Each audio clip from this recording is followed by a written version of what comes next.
My name is Virginia Anderson. Thank you so much for joining me today as I give a presentation on tips for Rotaract presidents. I previously served as a president for a Rotaract club and am currently serving as a treasurer of a different club. So today I'm going to share some tips and tricks that I have learned throughout my journey, as well as some advice that I have gotten from others who have been in Rotaract leadership that I would like to share with you today. So to start off, I want to share a little bit about myself and my Rotaract journey. I first joined Rotaract in January of 2019 at John Tyler Community College. And it was a very small club. So in July of that year, I became president of it for the 1920 Rotary year. It is a 2-year school. So I graduated with an associate's in business administration from John Tyler in May of 2020, and then started in fall of 2020 at Christopher Newport University to complete a degree in accounting.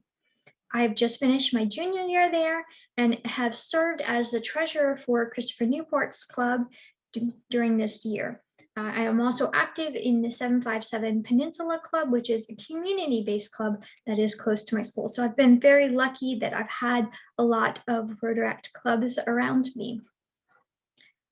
The first thing I want to talk about today is the FourWay Test. And this is an ethical framework that Rotary uses, and they say at almost every meeting.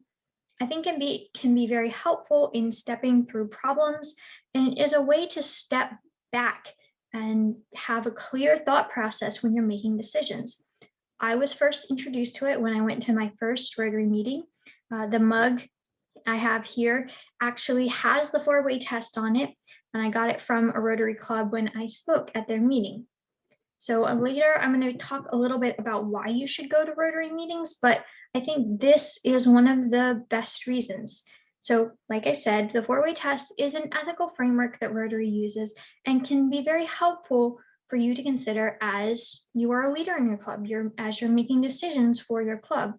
Your role is, as president, to be the head of the club, the CEO. You know, you're the main one in charge of running the club. So having some sort of technique to think about your process as you're making those decisions and making sure that you're being ethical, that you're being fair to everyone is very important.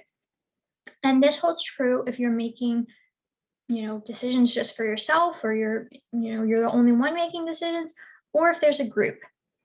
And, this framework can extend to our professional lives and even our personal lives outside of Rotary. So the FourWay Test. Of the things we think, say, or do, first, is it the truth?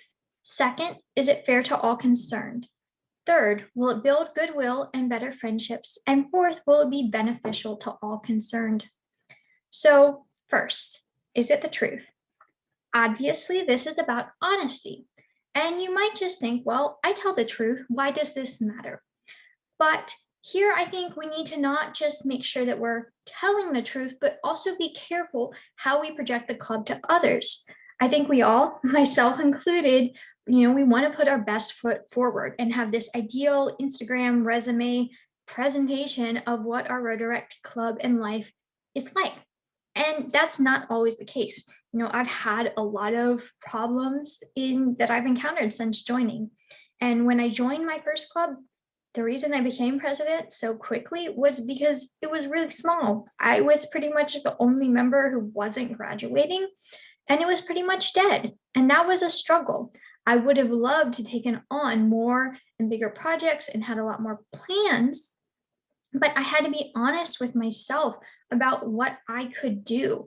You have to be honest in presenting your club to others, especially those who are looking to help us, like an advisor for a college club if you have one, or our Rotary partners, and tell them what is really going on in your club in a truthful way.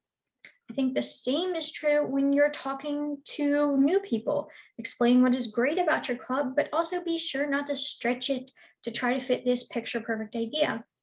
And I think also you need to be honest with yourself in expectations and planning, and realize that not everyone is going to show up to every event. Not even everyone who signs up will actually show up.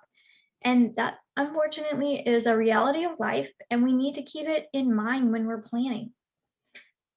So make sure you're being honest in not just what you say, but also the image that you're projecting, and be honest with yourself about what some of your goals and expectations are, and can you realistically achieve them? Second, is it fair to all concerned? One thing I really struggled with was that I was the only leadership in my club when I began. Like I said, very tiny, almost no other members. So I made decisions and did what worked for best for me at that moment. I didn't have a lot of input. And when I transitioned to the bigger club that I've served at now, where I'm on a leadership board, that really forced me to think about the bigger picture of the club and not what would be best for everyone and not just me. So I think we need to make sure that we are including the rest of the club, make sure we're not making unilateral decisions. Consult the other leadership if you have it, with your whole club, with your advisors, or with any Rotary partners that you might have. Also, those that you are working on projects with, either a long-standing project or just a work day that you're something, and making sure that that doesn't just work for you and your club, but also works for those that you're assisting. Third, will it build goodwill and better friendships? Personally, I think this is the hardest one for me. As I mentioned, I'm a business student, and I will admit that I am a very, blunt person, a very fact of the matter person. And I can be very short and to the point, especially in terms of emails and presentations. I say or write what needs to be said and I'm done. And that works really well in business presentations for other business students who are used to that kind of thing. But for others, I realized that I could come off as really mean and not friendly. And like I just wanted to be done with everything as quick as I could, which is not how I feel at all, but I presented myself that way. So I had to learn to adapt my style a little bit and to have some fun during your meetings. So I would say be aware of the image that you are projecting in your meetings, emails, or any other communication, presentations, and just talking to people. I think that that is really important to loosen up a bit and have some fun. So maybe have an icebreaker at the beginning, or maybe a game you could play at the end. Something that lets get to know each other in your club, so that it's not just a community service organization, though that's really important. And I love that aspect of Rotaract, but also I love the friends that I've made along the way and all of the people that I've gotten to meet. So consider that while you are there to serve others, you also have to make sure to have time for your club and to get to know each other. So think about what image you're projecting. Think about, will it build friendships within your club and letting you get to know each other? Because that's just as important of what we do to the community service aspect of it. And finally, fourthly, will it be beneficial to all concerned? I think this is really important, especially when you're planning projects, that you include those that the project is going to affect and look at how the project can be sustainable. I've been to whole Rotary presentations where that's one of the biggest things, is that they want projects that they can work on, in the long term, not necessarily with Rotary maintenance. Make sure that it's something that will be beneficial to that community and is something that they will use. Because we want to use our effort and resources in the best and most economical way possible, and not just force a solution or force something on someone that won't be in the end very helpful. So that's the four-way test. Like I said, this is a framework. So I've presented examples here of how I think this could work with you and you're making your decisions, but however works best for you and however you find it works is the best way for you. So think about the four-way test as you have to make decisions and step through the process. Now I have 3 main tips that I have learned in my tenure in Rotaract leadership that I hope will help you and I think will be beneficial. First, make the most of our relationship with Rotary. I was really lucky in the first club that I served in. We had a great relationship with our partner Rotary Club. This started with our founding president and continued on. So I think first what I would do is I would get in contact of the president with your partner Rotary Club or clubs, there might be more than one, and have a meeting with them where you can learn about their club and they can learn about yours. They have a lot of wisdom and knowledge about running a club and planning events, planning, doing projects, etc. And Rotary makes them go through a lot of training before they can get to that position. And I would say not just the president, try to get to know other people in the Rotary Club. I would maybe go to board meetings or just some of the general meetings. Then I found that Rotarians in general are very excited about Rotaract and what we're doing, and the fact that young people are interested in community service and they want to help you. They really want you to help, and they get, they love it when we get engaged. So I actually use my partner Rotary Club for a lot of events and projects. Again, tiny club. So I might not have enough people to do events, but I could join on Rotary projects. And I knew about them because I went to Rotary board meetings for my partner club. And they, as Rotaract president, they had me as a member of the board, which is a very unique situation to that club. But it was really great because I went to all of those board meetings and I talked about what I was doing and also weighed in on what they were doing. Really, I see this as the future of Rotary. So since I've joined Rotary and Rotaract, now Rotaract is a membership type of Rotary, and Rotary and Rotaract clubs are partners. So that's why I continually, before you might have called them your sponsor club, but now they're your partner club. You're working together as membership types within Rotary. So just like Rotary clubs often work together, I also see this happening within Rotaract. So when you contact them, at a minimum, I would meet with the president if you could, so that you can have an idea of the club and get on maybe an email list for them so you know what they are doing. And I would also include them on your email list for the same reason. And I would maybe try to go to 1 or 2 meetings a year. I know, generally they meet at like 7:30 in the morning, which even for me, I'm kind of an early riser, but that's a little much to do that. But, if it's once or twice a year, that's not that bad. Or, maybe go to a board meeting, something like that, where you can get to know the Rotary members and they know you and they can talk with you and engage with you. I think this is really great for the club, but it can also be really great for you professionally too. You have to think about this not just in terms of community service, but also Rotary and Rotaract are a great place to make professional connections. So you can meet with people who work in your field, and maybe our members know someone that works in your field who can connect you.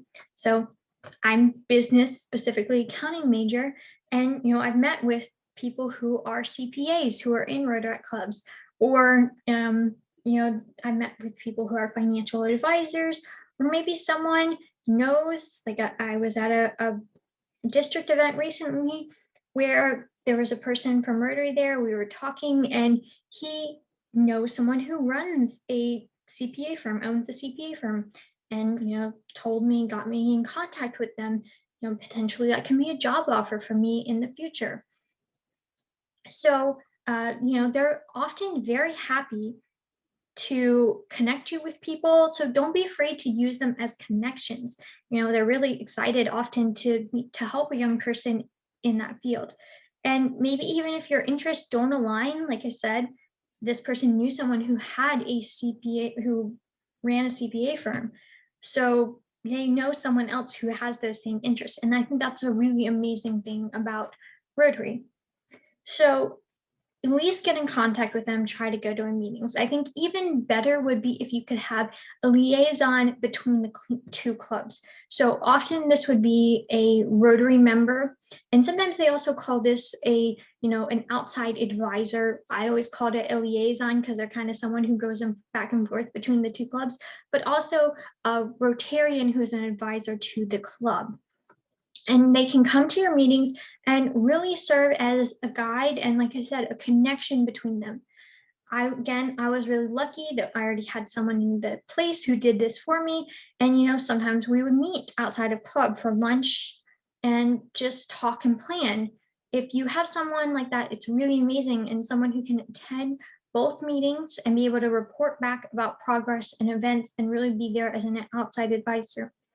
You may also be able to have maybe a student who has a more flexible schedule. That could be great too if they go to the Rotary Club and make connections and talk about what you're doing. But I think that it's really beneficial if you have a Rotarian who can be an advisor to your club. Like I said, not everyone has that. But if you do, it's really great. And that way you can keep the connection between the two clubs, and you can have someone beside you helping you plan, so you can connect, like I said, learn from each other to help each other out with projects. I will say that Rotarians often appreciate when we come and help on service projects because we're a little bit younger than the general Rotarian, so we can do a little bit more, lift a little bit more, move a little bit better. So they often appreciate when we show up at service projects. So I think the best practices here would be to get and maintain some sort of connection between your partner clubs and yourself, and don't be afraid to use it. Again, what works best for you is what is best for you in that situation. But have some sort of relationship with your partner clubs and work with them and make sure that you're not just two ships passing in a night with a, in name only connection. The second point I want to talk about is using the resources already available to you. So the first and biggest one is your partner Rotary Club and your liaison, like I talked about on the previous slide, but here I'm going to talk about a couple of others. The first thing I want to talk about is district leadership, especially if you have a district Rotaract representative, that's the DRR there. So I'm again really lucky in my district, District 7600, that I have an amazing district Rotaract chair, Alex Ritchie. She was the founding member of the first club that I served in and is still very involved. In fact, she's now a dual Rotarian Rotaract member in the partner club for that club. And my district Rotaract representative, Allie Fisher. And these two ladies have really been amazing because of their knowledge and care for Rotaract. So you might not have these exact positions or roles in your district, but I think talking to people in a district level, talking to people who have experience in your position can really be helpful. And they have really great ideas, because if they've gotten to that level, they've often served in Rotaract and they know what you're going through, or at least some of it. They can look at things from, that skyscraper level view that you on the ground in the weeds might not see. And it can be really helpful to have an outside view of your situation. I would try and maybe talk to them at the beginning of your year or semester. I'm still in school, so I think in terms of semester, but I know that isn't the same for everyone. But I would talk to them at the beginning of the year and maybe try and do a mid-year check-in where you might want to evaluate and maybe change some things, get some more ideas, change plans that you have. And then I would do something again at the end of the year to get ready for the next year. Maybe you're still in leadership and you kind of want to evaluate again how everything went over that second semester, or maybe you're graduating and someone else is coming in and you want to meet and sit down with them and really share all of your information. So I would say try to meet with them, I would say at least twice, once at the beginning and once at the end is kind of a debrief, but if possible 3 times. And again, that's going to depend on your availability, their availability, who you have in your district, but just using someone who has experience, again, someone who can have an outside view. The other thing that your district leadership might have is some tools that you can use and might find helpful. I know I've created some templates and plans with my district leadership that other clubs can use. So, just don't be afraid to use people that the district has put in place to help you. I'd also try to talk to leaders in other clubs, and even those in your club, especially the previous president, like I mentioned, to get a full view of the situation. Maybe that might be someone you worked really closely with in the past and you really know them, But it also might be the situation where when I took over, I'd been there 5 months and I didn't know a lot of things, even though it was so small. So I sat down with my district leadership, with my Rotary liaison, and the previous president, and got a full idea of what was going on and put together a plan for moving forward with the club. So don't be afraid to look to other clubs, both local ones and ones that are farther from you for ideas. Like I mentioned, I'm part of my school club, but I'm also a member of a community place club that meets about 15 minutes from my school. So we can work together. Unfortunately, current restrictions have prevented a lot of that, but as things are opening up, hopefully we can do more of those things together. But you're not just limited to clubs in your geographical area.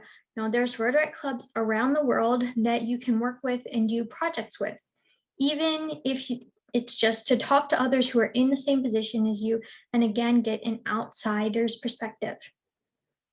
I also have to shout out Ascension, as they are letting me speak here today. And this is just one of the resources that they have. Like I mentioned, my district Rotaract chair, Alex, she actually helped co-found Ascension, and I just finished attending the Rotaract presidential conference that Ascension put together, and was really great. So don't be afraid to use Ascension. Obviously, if you're watching this, you know a little bit about Ascension and are starting to use some of the resources available to you, but don't be afraid to look at all of the different things that they can do. Lastly, one of the biggest things I used outside of my partner Rotary Club was my school activities office. I know that this is not something that's open everyone. A lot of community-based clubs, they don't have this kind of thing. But if you are a school-based club, I wanted to talk a little bit about how beneficial working with the school activities office could be. So, they make sure to try to talk to all of the individuals who run that office and work in that office. They have all kinds of projects and plans and other things that you can, jump on. They can put you also in contact with other clubs. I partnered on events with other clubs that I met through working with the school activities office. And you can put you also in contact with groups doing events on campus. A lot of people do outreach events on campus. So don't be afraid to use them, talk to them. That way you can also get on, email list and get on bulletin boards.